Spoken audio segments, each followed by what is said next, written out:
انہیں یا تو یہاں لیا ہو، میں بتا دوں انہیں سورہ نور کی آیتیں ہیں، سورہ نور کی آیتیں موجود ہیں الحمدللہ، جس میں پوری لسٹ آئی محرم اور نامحرم، جن سے نکاح ہو سکتے ہیں، جن سے نکاح نہیں ہو سکتے ان کی بھی لسٹ آئی، جن سے نکاح نہیں ہو سکتے ان کی لسٹ آ گئی تو باقی پھر حلال ہوئی نا، میں انہیں دکھا دوں گا، میرے پاس پوری لسٹ ہے۔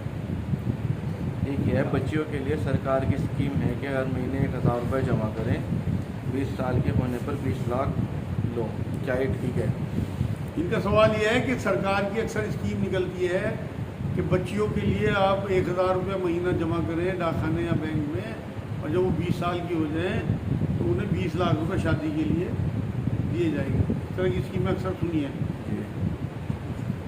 بھائی یہ جو 1000 روپے مہینہ آپ دیتے ہیں یہ سرکار کو ادھار دیتے ہیں، اس کے بعد جو اسکیم میں آپ کو 20 لاکھ ملتا ہے تو وہ اسی کے بدلے ملتا ہے۔ جو 1000 روپے مہینہ نہیں دے گا اسے یہ اسکیم نہیں ملے گی۔ نبی اکرم صلی اللہ علیہ وسلم کی حدیث پاک یہ ہے کہ جو ادھار، جو قرض نفع کھینچے وہ سود ہے، یہ مسلمانوں کے لیے تو ٹھیک ہے۔ کیا مردوں کو ہمیشہ ریشم پہننا جائز ہے؟ ان کا سوال یہ ہے کیا مردوں کو ہمیشہ ریشم پہننا ناجائز ہے؟ ہاں بالکل، نبی اکرم صلی اللہ علیہ وسلم نے بھی اور قرآن بھی اس بات کے لیے کہتا ہے، لیکن جنت میں انشاءاللہ ریشم کے لباس پہنائے جائیں گے۔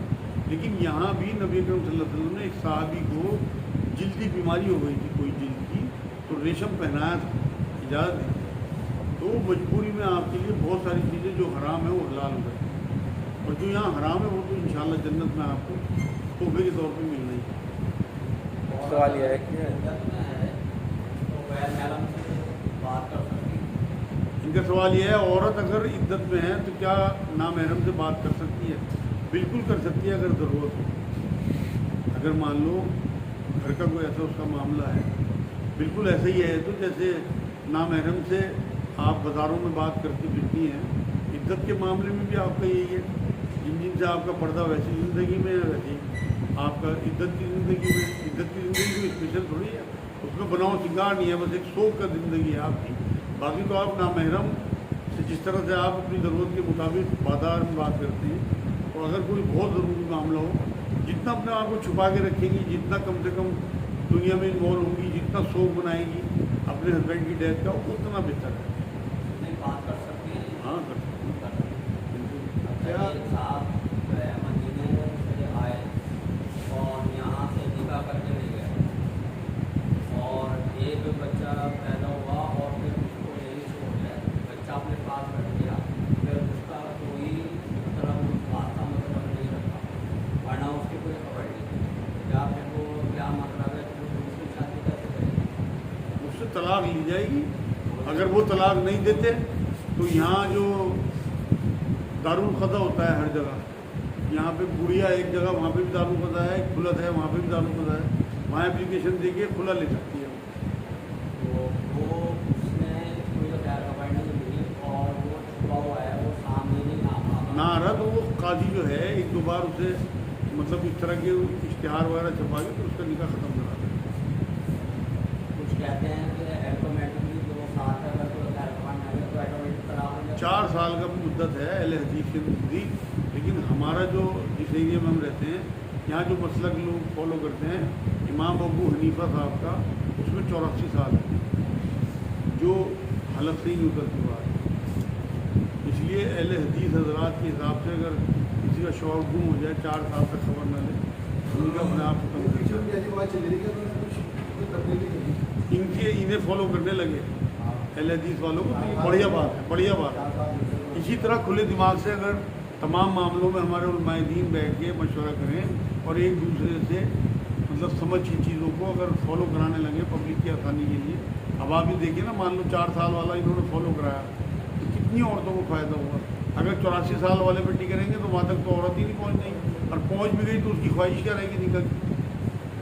یہ امانت کے بارے میں ہے کہ 40 سال انتظار کرنا، وہ تو میں بتاتا رہا ہوں جہاں سہولت دکھے، کیونکہ کسی امام نے یہ نہیں کہا کہ صرف ہمیں ہی فالو کرو، جہاں سے آپ کو سہولت دکھے دین کے معاملے میں سب امام حق ہیں، اور نبی اکرم صلی اللہ علیہ وسلم کی احادیث کے حساب سے زندگی گزارتے ہیں۔ اکثر رشتہ دار یا اور لوگ مانگنے آتے ہیں، کیا کریں؟ بھائی ہاں، یہ تو مختصر ہے. ایک تو بات یہ رکھیے آپ کہ اگر آپ اللہ نے آپ کو صاحب حیثیت بنایا اور آپ کے رشتہ دار مانگنے آتے ہیں اور آپ کی حیثیت ہے تو خوش دلی کے ساتھ خاموشی کے ساتھ ہے. ویسے تو آپ نے یہاں تک معاملہ ہی کیوں پہنچایا کہ انہیں آپ سے مانگنا پڑے. آپ کو معلوم ہونا چاہیے کہ آپ کے رشتہ دار کس حالت میں ہیں تو آپ ان تک پہنچائیں جس سے ان کی عزت نفس مجروح نہ ہو. ویسے تو نبی اکرم صلی اللہ علیہ وسلم کی تعلیمات سے تو کسی کے آگے ہاتھ پھیلانا بہت بڑا مطلب یہ عجیب و غریب گناہ ہے اور خودداری کے خلاف.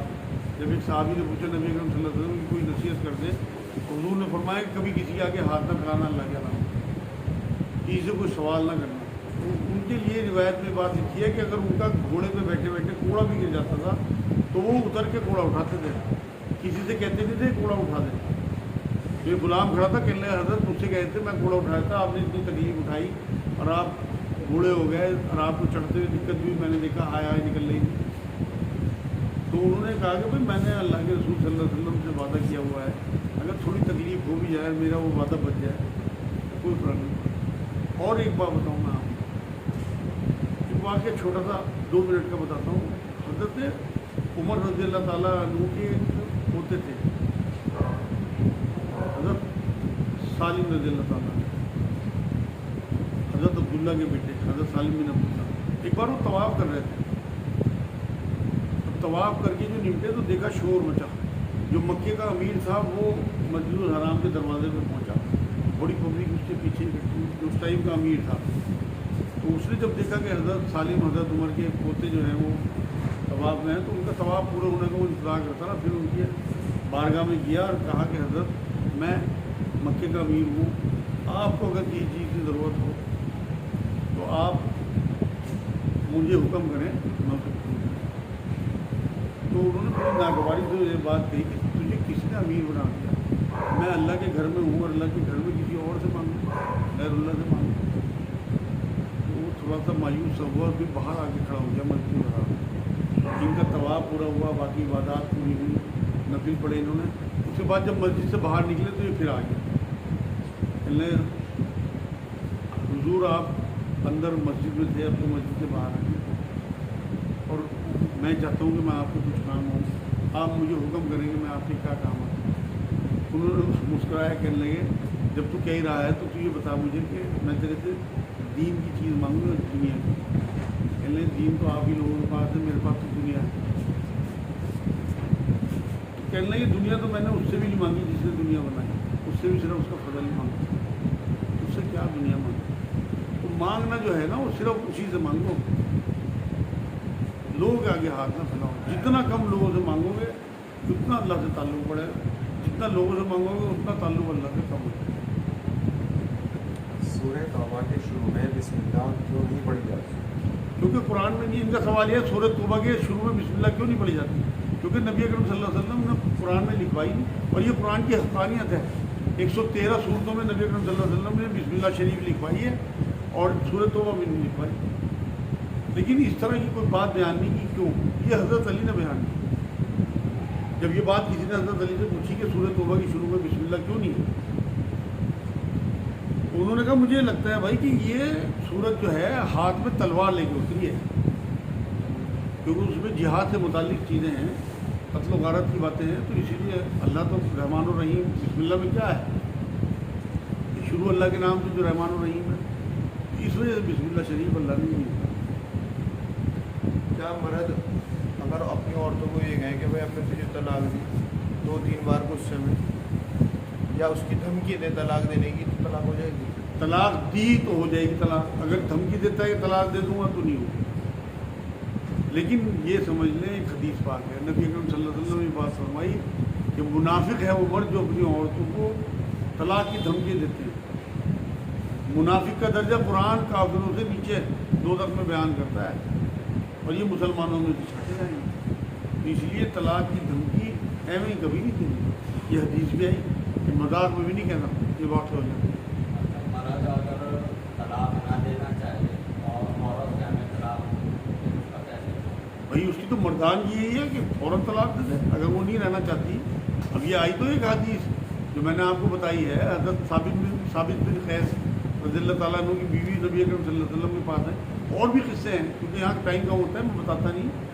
کئی عورتیں آئیں اس طرح کی, نبی اکرم صلی اللہ علیہ وسلم ان کا نکاح جو ہے وہ ختم کرا دیا. ایک عورت آئی کہنے لگی حضور میرے طلاق کے بعد عدت پوری ہونے کے بعد میرے والد نے سے میرا نکاح کر دیا, مجھے وہ پسند نہیں, نبی نے ختم کرا دیا نکاح. ایک اور تھی حضرت عائشہ کی باندھی تھی حضرت بریرہ رضی اللہ تعالیٰ عنہ, وہ حضور صلی اللہ علیہ وسلم کے پاس آئیں. ایک صحابی تھے ان کے نکاح میں, کہنے لگے یہ تو غلام ہے اور میں تو آزاد ہو گئی, میں دل رہتی ان کے ساتھ.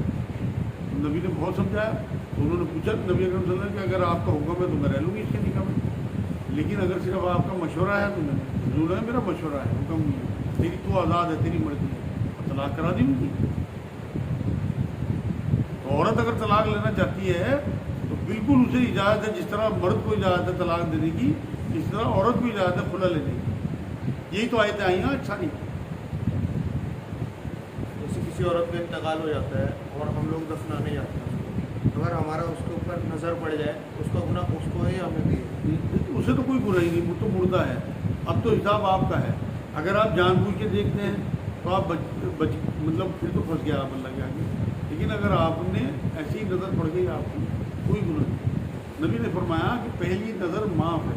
کسی نامحرم عورت سے اگر آپ کی نظر پڑ جاتی ہے پہلی نظر معاف ہے, لیکن جان بوجھ کے ٹکٹکی لگا کے نہیں دیکھنا. اس میت کے معاملے میں وہی حکم آپ کے اوپر آئے گا. پہلی اگر کوئی نظر آپ کے اوپر آپ کی پڑ گئی کوئی دقت نہیں, لیکن اب آپ قصدن دیکھنے کے چکر میں رہیں وہ گناہ ہے. دعوت کے کام کرنے والے کافروں کی لعن طعن کب تک برداشت کریں؟ ہاں بھائی, یہ تو جو دور چل رہا ہے دعوت کے کام کرنے والوں کا, اصل میں میرے پاس یہ بھی معاملہ آیا تو دعوت کے جو کام کرنے والے ہیں ان کی برداشت کی حد جو ہے وہ 950 سال ہے. نوح علیہ السلام والی, نوح علیہ السلام نے 950 سال تک ان لوگوں کو برداشت کیا جنہیں دین کی دعوت دیتے ہیں. تو اگر کسی میں تحمل اور پیشنس اتنا ہے تو وہ برداشت کرے تو پھر دین کی دعوت دینا بند نہ کرے. نبی اکرم صلی اللہ علیہ وسلم نے پوری مکی زندگی میں برداشت کیا, اپنے صحابہ کی ڈیتھ, اپنی بے عزتی, اپنے اوپر ظلم, کیا کیا نشان. یہ دعوت کا کام فرض عین ہے یا فرض کفایہ؟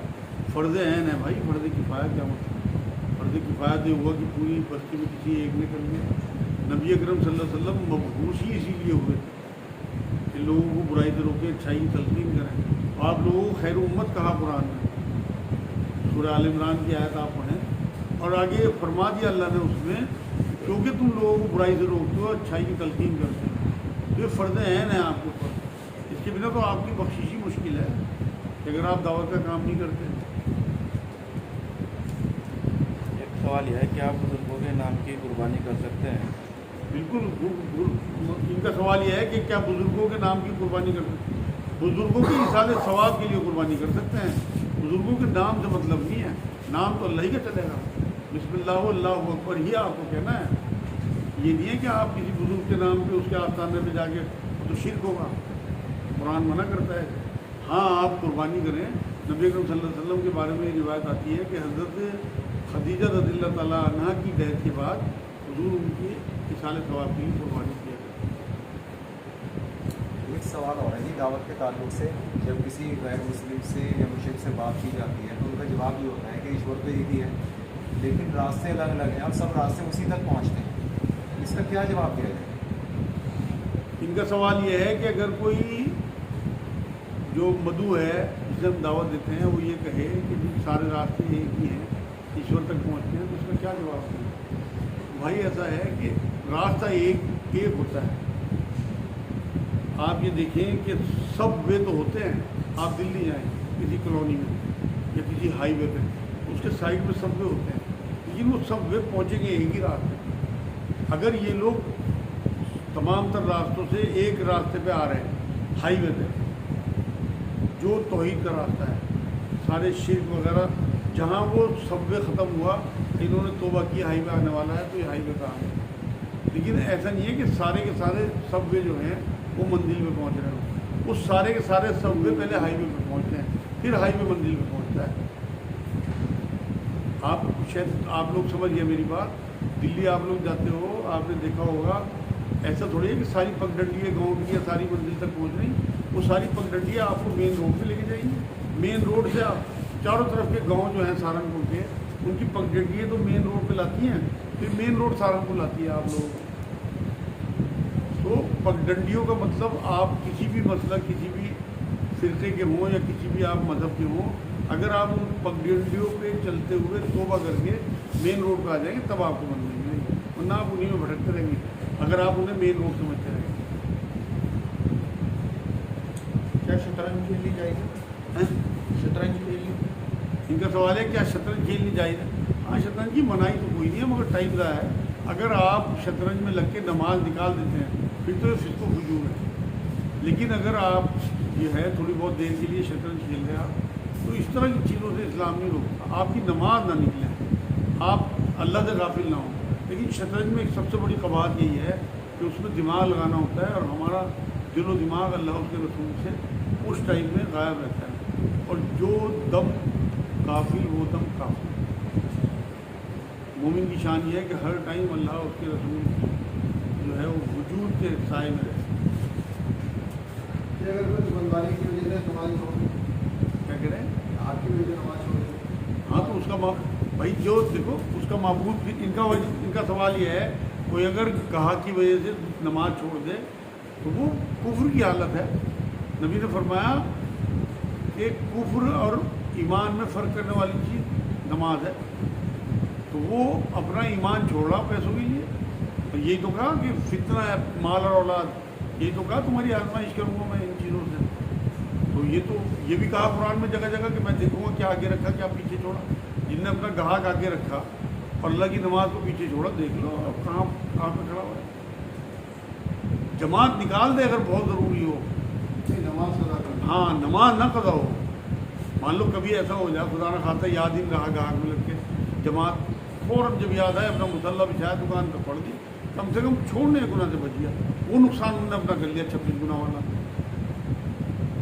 وہ بھی نقصان بہت بڑا ہے. بھائی چند ٹکوں کے لیے مان لو لاکھ روپے کے تو گاہک ہوئے زیادہ سے زیادہ، اس سے کیا کما لے گا؟ 10,000 5,000 کما لے گا. اور ایک نماز کا اگر آپ کو چھوڑنے کا اندازہ ہو جائے قیمت اس کی، تو آپ کسی بھی صورت میں ایک نماز نہ چھوڑیں. آپ اس کا تھوڑا ماسک کا تھوڑا بتائیں. ماسک لگانے کے لیے جیسے بیٹھے ہیں روزانہ گھر آتے ہیں، آپ اپنے دھیان رکھتے روزانہ مریض وغیرہ بھی آتے ہیں. اور یہاں الحمدللہ سب کو انسٹرکشن ہے، یہاں ماسک لگا کے آتے ہیں مریض، اور ہم نے ماسک رکھے ہوئے ہیں. جن لوگوں کی جیب میں ماسک نہیں ہوتے تو ہم ماسک انہیں